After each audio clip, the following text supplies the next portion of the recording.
partner. Oo nga, inyo po nakikita ay EDSA Santolan at flyover. Naku, mga traffic na yung mga patungo sa Makati area.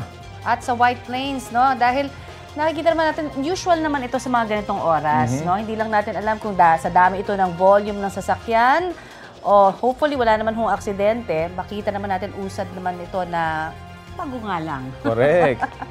Ito naman yung nakikita sa may EDSA White Plains. Medyo mabagal din na magkabilang lane yan, ha? Usually kasi mga pamakati lang, hindi ba? Mga ganitong oras. Yes. Pero pati yung patungo po sa direksyon ng Quezon City. Caloocan.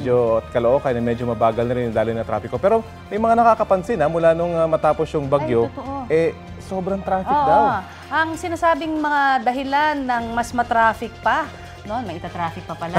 Yung mga lately after the typhoon, dahil ho sa mga nagkalubak-lubak naman ng mga daan.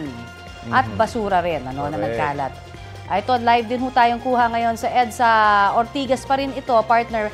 Ito naman dun sa may area naman ito, kung aking natatandaan, ito yung may mga stoplight, kaya medyo nagkaka-build up talaga dyan sa area na yan. At ito yung malapit sa mall. Malls, Minsan na nagkaka-traffic kapag may mga lumalabas dito sa mall. Pero again, usually hapon nagkakaroon ng ganito kabigat na trapiko. Pero ngayon nga, magtatanghali pa lang. Bigat na po ang traffic sa magkabilang linya ng EDSA. Yes, bukod pa syempre dahil sa ngayon ay Friday. Alam niyo na maraming gustong gumimik, papunta ng Makati siguro at iba pang lugar dyan sa may Ortigas. Sa ngayon, wala at sweldo pa. Friday, payday. Sa ngayon, walang abiso kung may repairs na ginagawa along EDSA.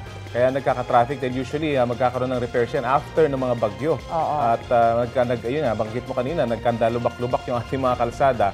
Usually nagkakaroon ng repair. Pero sa ngayon ay walang advisory sa atin. Ito naman abisuhan na rin ho namin kayo dyan sa may EDSA NIA area. Nako, volume pa rin po ng sasakyan, bagamat umuusad naman ang nakikita ho natin sa ating mga monitor ngayon. Ingat-ingat tayo sa daan. Ayan, ako, may mga biglang nagsuswerve na naman na mga pasaway. Nakita ho natin, kaya dapat ang mata ho natin hanggang likuran. Kung talagang may mahalaga po kayong lakad, abay agahan ang pag-alis ng bahay. O kung wala namang mahalagang lakad, abay tumambay na lang. Stay at home na lang. Dahil sa tindi ng traffic po sa ating mga kalsada. Sana ho nakatulong yan dun sa mga lalabas ngayong araw na ito. Patuloy pong mag-antabay sa mga ganitong update. And of course, pwede rin puntahan ang website ng MMDA.